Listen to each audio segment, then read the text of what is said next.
Bonjour et bienvenue dans cette vidéo. On essaiera de parler des méthodologies de test de pénétration, ou autrement dit, les directives, mais aussi les baselines, autrement dit, à suivre lors de vos tests de pénétration.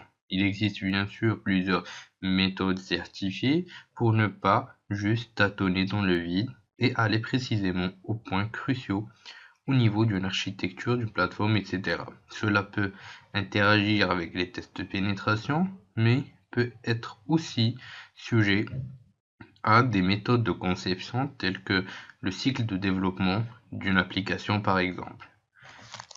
Le plan de la présentation sera le suivant. Nous allons commencer par une petite introduction, suivie par la définition d'une notion qui est très importante, qui est la portée.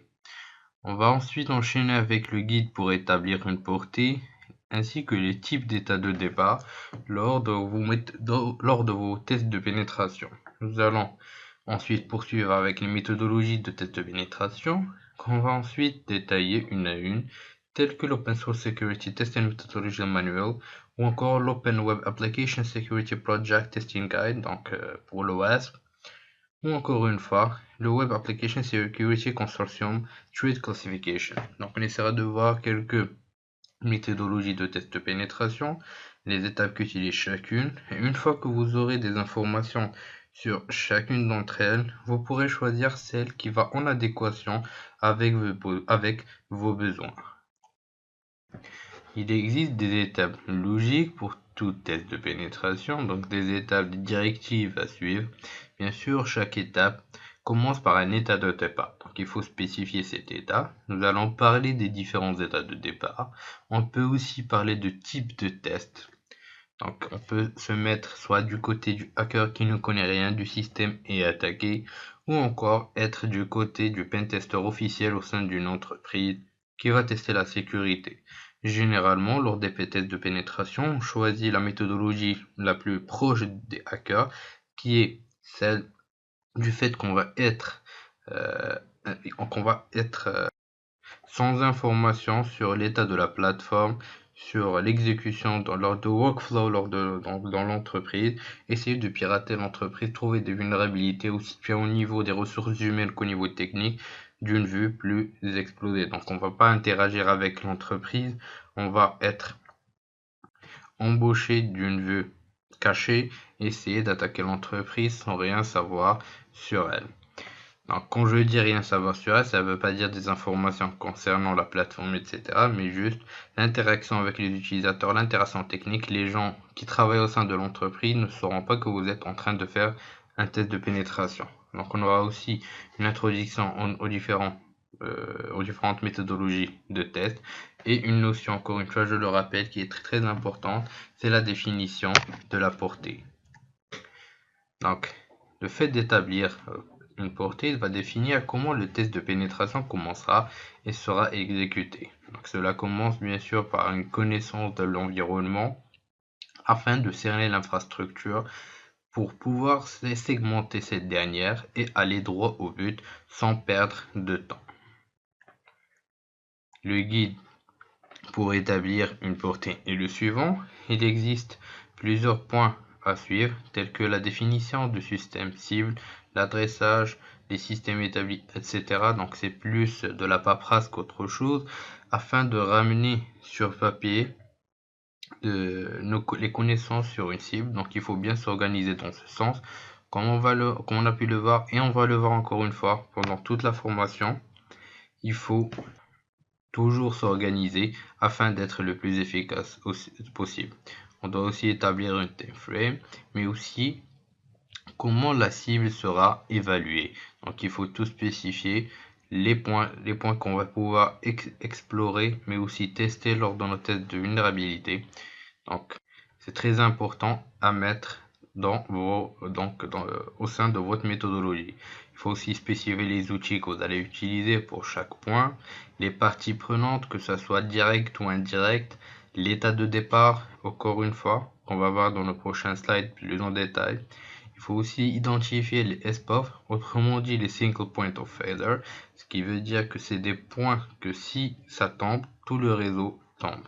Donc c'est très important à identifier, car cela spécifie la plupart du temps des points qui sont le plus souvent attaqués par des hackers. Donc il faut aussi spécifier des flags pour pouvoir spécifier encore une fois le niveau de gravité par rapport aux vulnérabilités. Il faut spécifier le contenu du livrable, mais aussi la méthodologie que vous allez établir lors de l'écriture de votre rapport, à voir donc dans le chapitre concernant le reporting. Mais aussi, ce qui est optionnel et pas toujours présent, c'est la correction et l'amélioration de l'infrastructure, plateforme, etc. Donc, c'est pas tout le temps des entreprises qui font ça, mais cela peut être éventuellement un point à traiter. Donc, il existe 3 points de départ principaux. Donc, vous pouvez commencer par la black box, c'est ce dont on a parlé tout à l'heure. Donc, vous n'avez aucune connaissance sur l'entreprise. Vous allez faire en sorte d'être un hacker qui va attaquer simplement. La white box, où vous serez carrément en connaissance de cause de ce qui se passe au sein de l'entreprise, le workflow, l'infrastructure. Donc, c'est des informations préalablement que vous pouvez avoir. Et enfin, le gray box, qui est un combiné du white et du black box, où vous aurez accès à quelques informations et à d'autres non. Donc la plupart du temps, on utilise du black box, mais la white box peut aussi être assez utile quand on a une entreprise qui a plus d'incidents internes qu'externes. Donc black box, c'est plus pour mettre une casquette hacker à 100%. Grey box, cela encore dépendra de l'infrastructure. Donc si l'infrastructure dispose d'informations donc assez importantes au niveau interne, mais aussi avec un accès externe, donc on peut utiliser du grey box. Donc il existe plusieurs méthodologies de test de pénétration. Nous avons parlé de 5 principales méthodologies, qui est l'Open Source Security Testing Methodology Manual, Information System Security Assessment Framework, Open Web Application Security Project Testing Guide. Donc le web, c'est une des plus importantes méthodologies à voir. La Web Application Security Consortium Threat Classification et enfin Penetration Testing Execution Standard. Concernant l'Open Source Security Testing Methodology Manual, c'est des tests à effectuer, mais c'est aussi une analyse. Donc c'est des rapports, c'est une méthodologie qui utilise le principe du day-to-day. Donc il n'y a pas préalablement une planification de ce qui va se faire. Donc on commence bien sûr d'une analyse qui est théorique, on passe petit à petit à la pratique. Donc on commence par la portée, suivi du channel, suivi par l'index et enfin par le vecteur. Autrement dit, on va commencer par collecter les informations, suivi ensuite spécifier les channels de communication qui va être utilisés. Enfin, on va essayer d'indexer ces channels afin de spécifier les types d'attaques qu'on va pouvoir exploiter. Enfin, on va utiliser un vecteur d'attaque spécifique à exploiter. Donc les standards, on a quelques standards tels que le blind, le grey box, double grey box, tandem et enfin reversal. Dans le blind, donc le standard du blind, on dispose juste de quelques petites informations concernant l'infrastructure. Le double blind, donc on ne dispose d'aucune information. La grey box, on dispose de quelques informations de l'infrastructure. Donc la grey box, on dispose juste de quelques informations concernant quelques vecteurs et d'autres non. Donc cela dépendra encore une fois, comme on l'a spécifié dans le slide sur les portées, de l'état de l'exploitation de l'infrastructure. Le double grey box est plus précise qu'une grey box, sauf qu'on ne dispose pas de time frame et on a juste quelques informations concernant donc tout ce qui concerne l'infrastructure. L'exemple parfait d'une double grey box est la white box. Donc on a une interaction complète avec ce qui se passe au sein de l'infrastructure, mais juste de quelques côtés. Quand on parle de tandem, ça veut dire que l'utilisateur ne dispose pas de telles informations, mais bien sûr, il faut toujours être en relation la cible et lui spécifier l'état d'avancement. Le reversal veut dire que l'auditeur a un accès complet à toutes les informations possibles avec un certain suivi avec les cibles et il faut spécifier ce qui a été testé ou non au fur et à mesure. Donc l'Information System Security Assessment Framework est un système open source, encore une fois, de test et d'analyse. C'est plus un framework qui est utilisé par les pentesters. Il audite aussi bien au niveau managériel que technique. Donc l'ISAF est très riche au niveau technique et contient plusieurs baselines à suivre. l'Open Web Application Security Project Testing Guide, donc l'OWASP, qui est une communauté open source qui est surtout orientée secure coding et meilleures pratiques. Vous pouvez visiter le site officiel de l'OWASP qui est le suivant. Donc il est surtout orienté évaluation de risque et il dispose de plusieurs applications, de plusieurs guidelines à suivre, tels que le guide de test, le guide de développement. Donc on a quelques recensements qui se font quasiment toutes les années, des informations très pratiques pour vous. Donc on a aussi le Web Application Security Consensus Risk Classification qui est plus orienté identification des risques de sécurité et qui consiste à suivre une certaine procédure de test. Il est surtout spécialisé dans le cycle de vie de développement, donc il est plus orienté sécurité mais lors de la phase de conception et de développement pour éviter tout ce qui est faille de sécurité mais à l'avance. Donc il est un peu similaire à l'OWASP pour ses publications et les outils qu'on retrouve. Donc c'est une communauté qui est assez riche. Lors de cette approche, on a différentes visions telles que la vision d'énumération. Il faut énumérer tous dont utilise notre application web par exemple, mais aussi énumérer les failles, etc. Il faut aussi on a aussi une vue de développement, donc on parle aussi ici de cycle de vie de développement, mais aussi le suivi d'une méthodologie qui est orientée encore une fois cycle de vie développement. Et enfin, on retrouve la taxonomie, donc Risk Reference View, où il faut toujours spécifier donc une référence par rapport à la faille trouvée, telle que le CVE qu'on a pu découvrir ensemble. Enfin, on retrouve le Penetration Testing Execution Standard, donc qui est efficace sur n'importe quel environnement et qui est soit de cette principale phase de test. Donc le Pre-Engagement Interaction, donc il faut toujours avoir bien sûr un pré-engagement avant d'avoir l'engagement bien sûr final, une interaction avec donc, le client pour pouvoir spécifier le cahier de charge d'une façon la plus précise possible.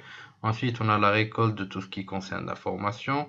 Le Street Modeling, où il faudra donc réaliser une cartographie des risques. Ensuite, l'analyse des vulnérabilités, la recherche, l'exploitation, l'étape post-exploitation et enfin le reporting. Donc en tant que débutant, je vous conseillerais cette méthodologie qui est très efficace et qui est adéquate à n'importe quel environnement. Donc dans cette présentation, nous avons pu voir quelques points très importants qui sont comment trouver, donc établir une portée, comment établir un guide pour établir, donc comment suivre, donc les points les plus cruciaux qu'on doit suivre pour établir une portée. Donc on a quelques points qu'il faut toujours spécifier, mettre carte sur table et essayer de récolter le plus d'informations possible pour bien spécifier la portée. Une fois la portée spécifiée, le test de pénétration se fera quasiment tout seul, puisque vous aurez spécifié toutes les directives, spécifié tout ce dont vous aurez besoin lors de vos tests de pénétration. Ensuite, on a pu découvrir les types d'état de départ, qui est un point très important, et bien sûr qui sera en adéquation avec le type de plateforme, d'infrastructure, etc. que vous êtes en train d'auditer. Et enfin, on a pu découvrir quelques méthodologies de test de pénétration. Bien sûr, je ne dis pas que c'est juste les méthodologies qui existent. Il existe plusieurs autres méthodologies que vous pouvez découvrir en naviguant sur Internet, mais j'ai essayé d'énumérer les plus utilisées, les plus avancées.